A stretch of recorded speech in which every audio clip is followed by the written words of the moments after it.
from the Yarn Closet in Southern Arizona. I am Laura, and I'm touching base. It is, I think, January 10th, and we have the 4th day of snow on the ground. Snow on the ground. Can you believe it? Here, you don't have to believe it. I will show you. Oh, there's Mitzi. We just got in from a little walk around the property. See that? That's snow. See all that snow? Yeah.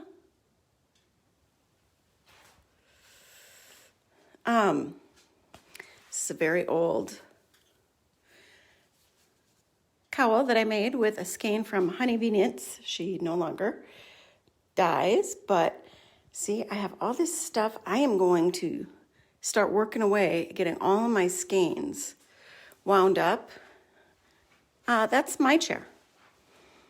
That's my chair, my lovely. Yeah, that's a little Mitzi. Mitzi wears diapers, but since we just were outside, she already had done her business.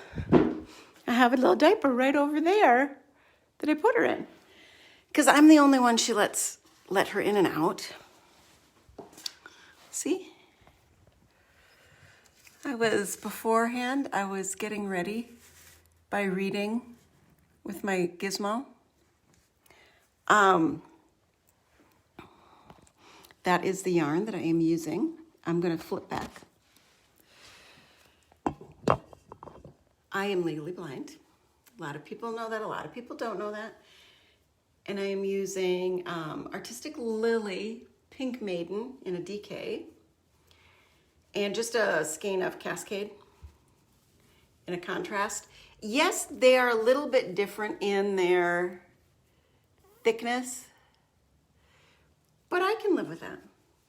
So I'm going to make another set of fingerless gloves.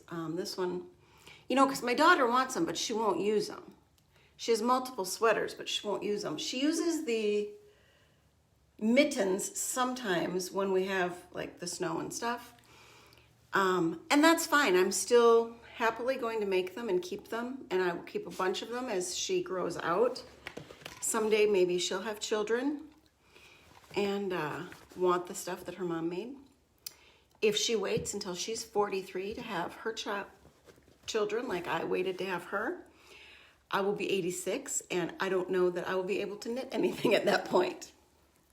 So I'm just going to save all this stuff that she's not totally into and see what happens. You can go sit on that other chair where I put a heating pad. Yes, you can. Thank you, because you got little dirties. You know the other thing I love about being blind? I couldn't tell until I was out in the sun, but I think there's little bits of grease splatter all over this shirt, which is fine. It's not a shirt I wear very often. But like everything gets stains and marks and stuff that I don't pick up on. And every once in a while, the light will be just right in my kitchen that I will see all down the wall next to the Keurig, where my husband has forgotten to put his cup and it is splashed all over the white wall. And because the paint in the house needs to be redone. It's a flat, so it doesn't clean up very well, especially if it's been left for an extended period of time. Lovely, lovely. I've had this since I was in high school. It's a tin from Celestial Seasons Sleepy Time Herbal Tea.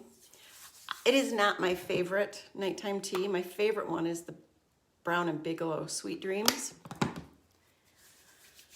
I drink that almost every night to help me sleeping. I also gave up caffeine 7 years ago when I had the hysterectomy to help with sleeping issues of the menopausal woman and moodiness and stuff. I really don't miss it. And yes, I have decaf, so there's a little bit of caffeine in that coffee. And then I do have chocolate now and again, but I'm not a chocolate fiend by any stretch.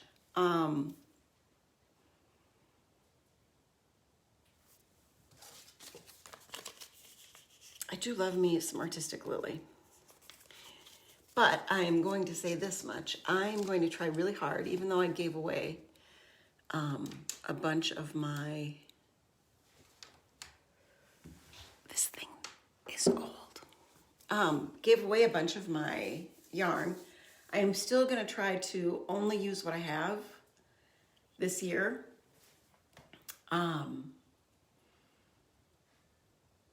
And hopefully that will keep me from too much. I swear, every time I can get something a little bit more streamlined, it's just relaxing and it's less stressful, less things to maintain.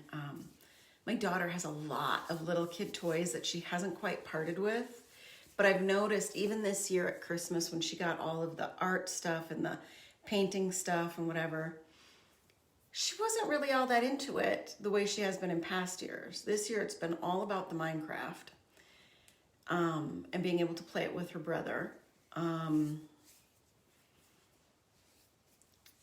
So there'll be a big thing at some point here of getting rid of some stuff. I'm gonna keep the dress up stuff for a while, because what my husband doesn't understand is there's spirit weeks throughout the school year, so then they're dressing up for various things, and it can be things like support the dairy industry. We actually had that. Chefs, medical people. I mean, they do all kinds of goofy things. We're in a very small town. And like, those are our big industries. Homesteaders, farms, the hospital stuff, our teachers, our schools. I mean, those are our big industries. So I'll keep the dress up stuff, but hopefully can get rid of a lot of this other littler kid junky business with the little parts and pieces. And once we put a closet in that fourth bedroom, we call it the playroom, there just won't be quite the same space to have it stored. So I'm looking forward to that. I have used this lovely McKay. You know, it's such a popular brand now. And where's the tag with the name on the inside? Oh my God, I can't remember. Because I gotta remember to find it. So one of the things I like about it is, although I have the spare car keys now because my son's driving, if it's too big to put this inside, you know, a lot of the yarn project bags have those little hooks, so I can just hook it together. My local Tucson yarn store is having a sale on these bags.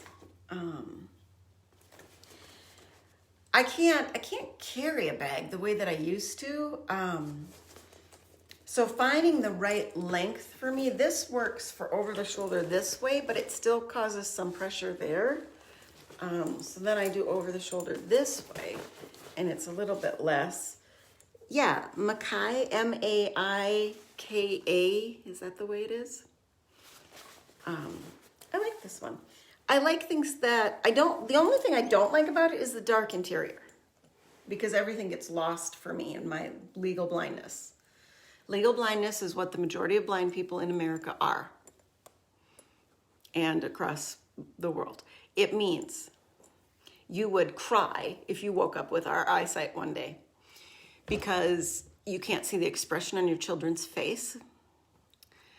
Not always do you want to when they're teenagers. You can't read anything sent home from school unless you have a gizmo like I do. And this thing, brand new, is like $3,000. I buy these kind of things secondhand off Amazon when you can find them. And you can't drive anymore. You walk paths you know how to walk out of prayer. You become very close to Jesus because it's constant. Oop, don't let me step off the curb. Don't let me fall down. I mean, I've had some ridiculous falls. You start to realize you don't really need that end table because you just keep running into it. You also realize that nobody ever comes over to your house, so why the F do you even live in a house this size? Because you're not entertaining anyone.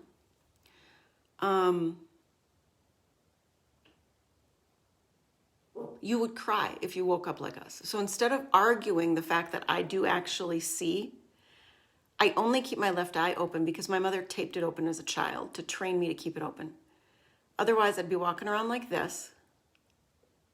There's no difference when I do that, other than I feel a little bit more at peace. When I have this open, I feel a little bit more anxiety because I'll get flashes of light or movement that my brain will, although my brain only recognizes what's coming out of here, abrupt things will shake up the system.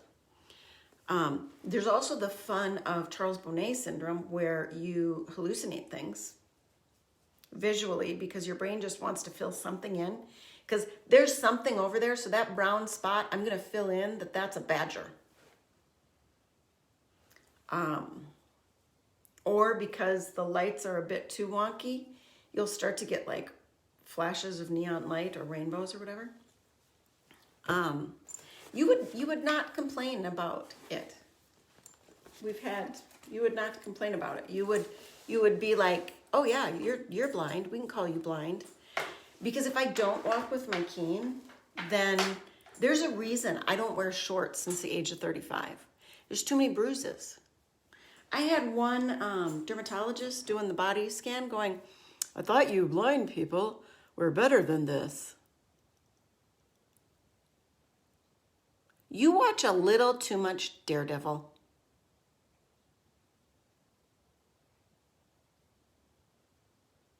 The average blind person goes blind and has very little to no training on how to cope with that.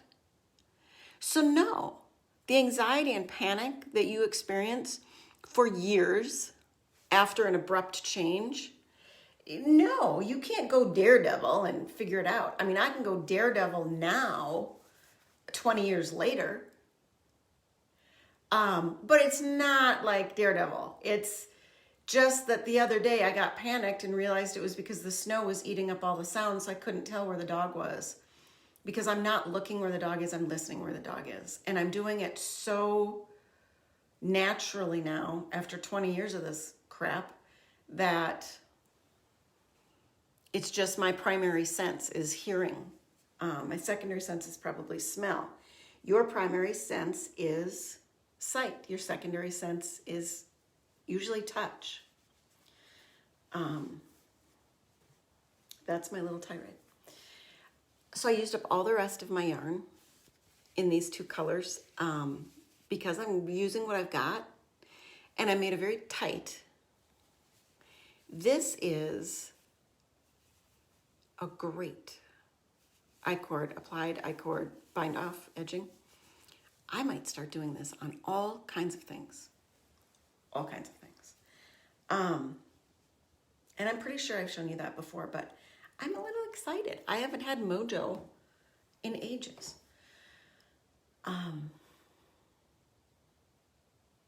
And it's cold in a different way because of the snow and the moisture. Because we get cold at times, down to like 30s and 40s. But it doesn't usually last. There's no longevity to it. It's a few hours of the day or the night. So this just feels entirely different. It feels like the way my body was designed to function.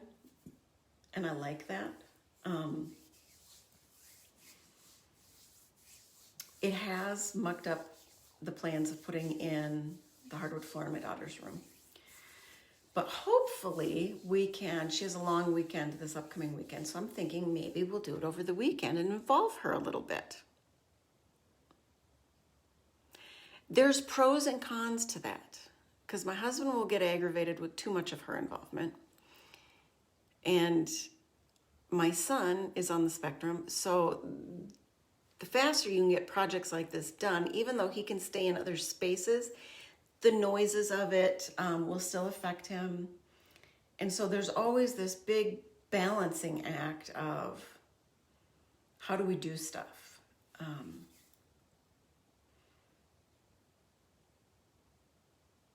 And no, we don't wrap him in cotton wool. He pushes himself plenty. And we push him plenty, but it's within parameters and it's within guidance and it's within this responsibility that someone's actually responsible for this. Not like where we were just kind of thrown to the wolves, where an adult is actually paying attention to, are you coping with this or not? And I'm going to talk to you if you're not. I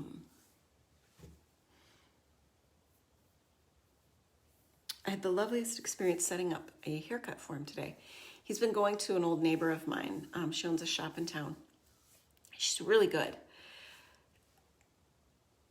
And she will cut his hair without using the razor.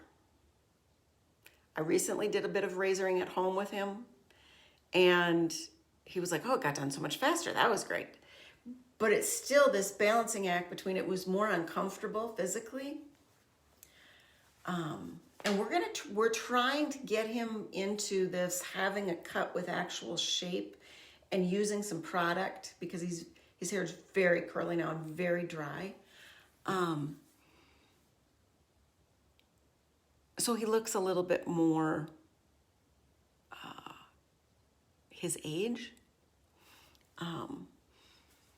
And can have a little more pride when he looks in the mirror because I'm the one who cuts his hair. Blind mom. So I think he deserves more, but sometimes it's got to be a really good cut so that it can have a longer period of time to grow out because sometimes he just doesn't want to deal with it every 6 weeks, 8 weeks, whatever. And he likes it longer, but then there's a point where it's almost too long. And if it's mom cut, it can't last that extra. So I'm hoping with her cutting and actually trying to gear it towards an actual picture and a style that maybe we'll get somewhere with it. I don't know. It's a hard time of life to be balancing. She seems to be hitting a stride of getting used to these hormonal waves that she's been going through. So I'm really cool with that. All of a sudden, she seems to be more spot on with her time management, but also wanting to do everything like in this girl, chatty, camaraderie business, like, oh, you want me to vacuum? Then you vacuum with me and we're going to chat about it the whole time. Oh, I got this new thing going on with school and I get to do this app for homework and whatever. But it took 2 hours because she had to come in and chat about it every 3 questions. Not to get the answers. She knew the answers, but to chat about it. And then there's tears after the 2 hours because it took 2 hours. It didn't have to. But it's okay if it did because you don't always need to just be in down mode. It's okay to just put time into work. And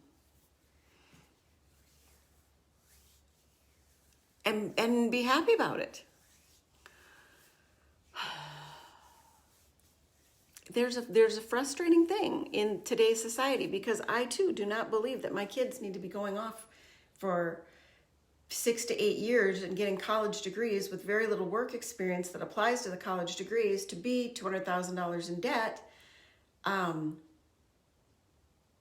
to start off at 40 grand. I mean, and I live in Arizona, our minimum wage is $14.35 an hour. That means anytime you go out to a restaurant, it is not 45 minutes from beginning to end.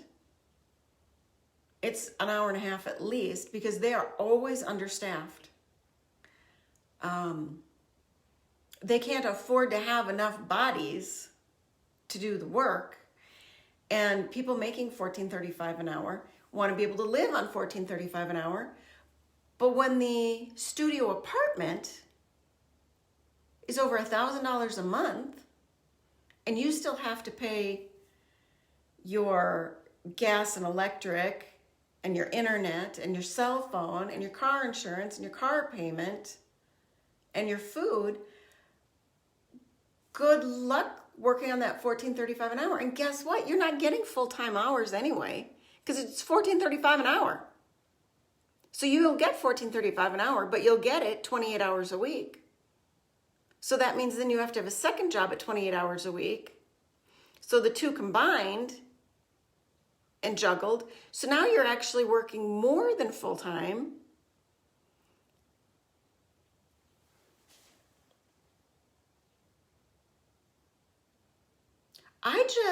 Yes, I have a lot of people I know in their 50s and 60s whose kids are out of the house and they are traveling and they are doing stuff. Many of them have had inheritances.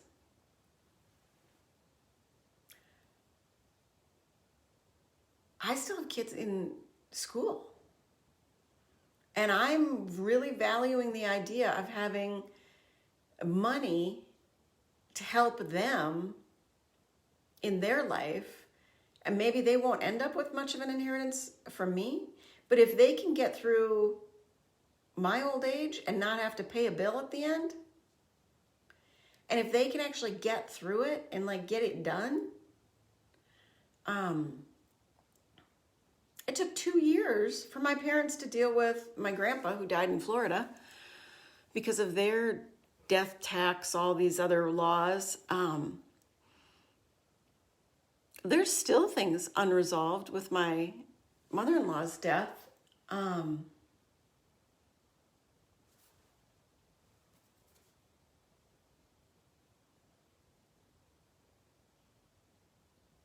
just really hope that over these next handful of years that I can do some fun stuff with the kids and also squirrel away some money to help them. And I realize that that means that I'm going to have to live my life a little bit differently than I wanted to at this stage of the game. Plus, it's taken me all this time of having a baby at 43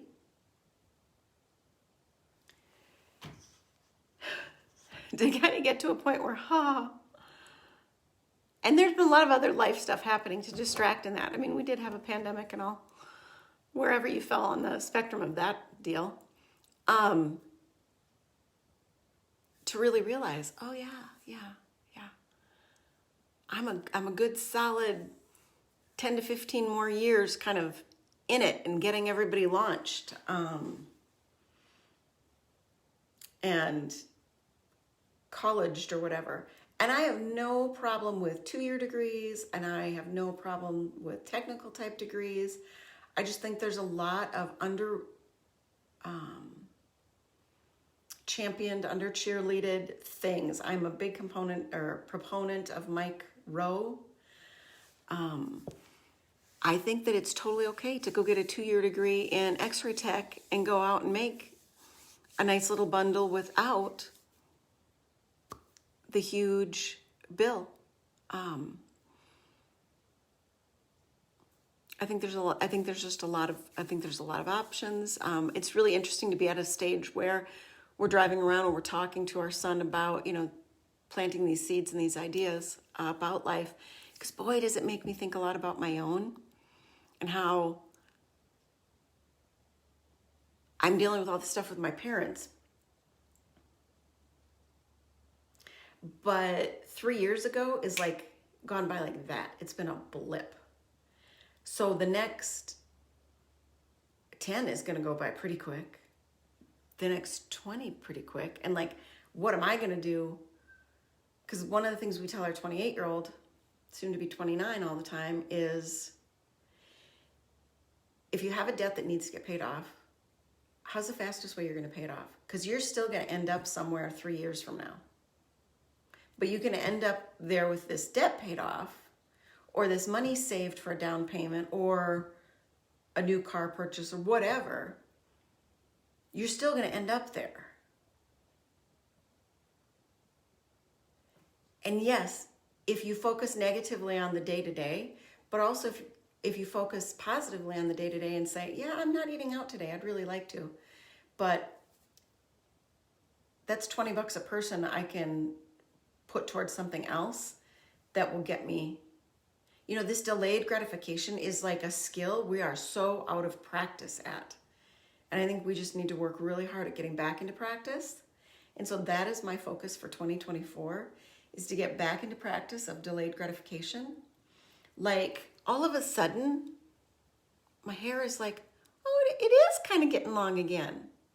It's been a bitch to get through the delayed gratification of here to here, especially when I didn't like a lot of that. I don't altogether like where it's at right now, but I want to get down here again and see how that feels. As much as I loved this and it was perky and it was easy and it made me feel finished and put together, it was such a shock to the system. And once again, every single day, I had to wet it down a little bit, blow dry it a little bit, but it was a little bit. It wasn't that much. These last couple months has been a lot of daily wetting down and heavy drying because there's just more of it. So I'm hoping if we get a little bit longer, I can go a couple days without having to deal. But I'm trying to be so much more conscientious of the pros and cons of things and really be plugged in and weighing out this stuff. That's where I'm at in 2024. It's let's wind up all these skeins so I can put them up here even in clear plastic, but to see them, and so I can get that motivation and know that the skein is right there and I can use it. It's right there, I can use it. It's right there, I can use it. It's already ready to go. And with that, I am going to say adieu. Look with your heart first, not your eyes. I know I chattered on a lot about a lot of stuff I've already talked about. I had initially intended to be just this blind conversation because I've had a lot of questions about that, and we've had some family drama about that over the holidays. I just can't quite do it yet. And I know there's people who want my story. And why aren't you more like Matthew and Paul and out there and discussing stuff? I'll tell you one thing. I met a blind lady at the grocery store. My dad's like, that dog was a blind dog because it has a special type of a harness. They don't all, but some of them. So I ran down and said, hey, excuse me, are you blind? And she's like, yeah. And I'm like, oh my gosh, so am I. And she's like, well, what do you have? And I said, ocular albinism, this other stuff, and preemie 50 plus 2 years ago. So the oxygen incubator damaged my retinas. It's easier to say that than retinopathy of prematurity. People don't understand what that means. And nystagmus, and this, and this, and this, and astigmatism, and all of the list. I mean, it's a list, people. For two such little tiny deals, it's a list. And we chatted for a few minutes, and it was really nice. And she's standing right next to the aisles, and she's looking. And I can see people, because I've got more sight than she does, because she's almost completely to the blurred blackout. It's never, for people who've had vision, it's usually never fully black. It's this slow blurring out and blacking out of areas so that there's still something, because you can open your eyes and you can still tell that either the lights are on or the lights are off. I remember being on a video call one time out here. I didn't have the overhead light on. It was in the evening. And all of a sudden I heard them say, well, where did Laura go? It had just gotten so dark from my window that they couldn't see me anymore. And it hadn't registered to me.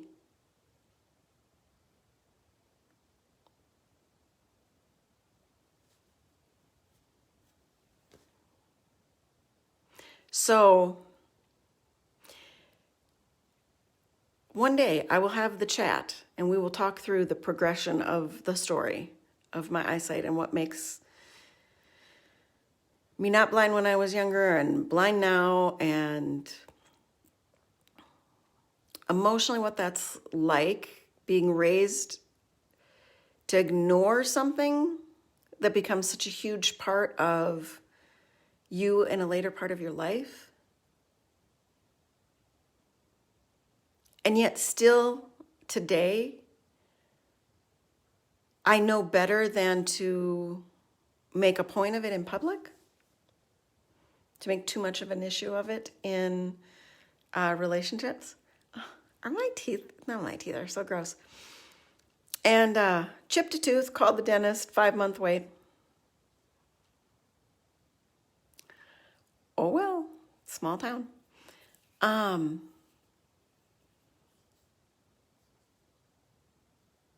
And once you get into the rotation, you're in the rotation. So, because like my kids go every 6 months, they're in the rotation. But, and my husband's gone frequently enough, but he only goes with problems. So it's usually an emergency by the time he calls. But yeah, I might do some whitening. Too much of a coffee tea drinker. I'm not a soda drinker, coffee, tea, or water.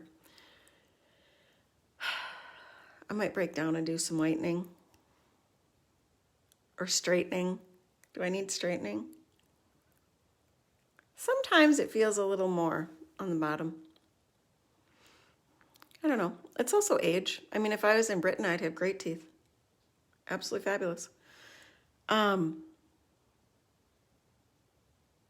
Only because they just have different standards, not because their teeth are bad. The older people have yellow teeth. They drink a lot more tea. It's a normal thing. Okay, look with your heart first, not your eyes.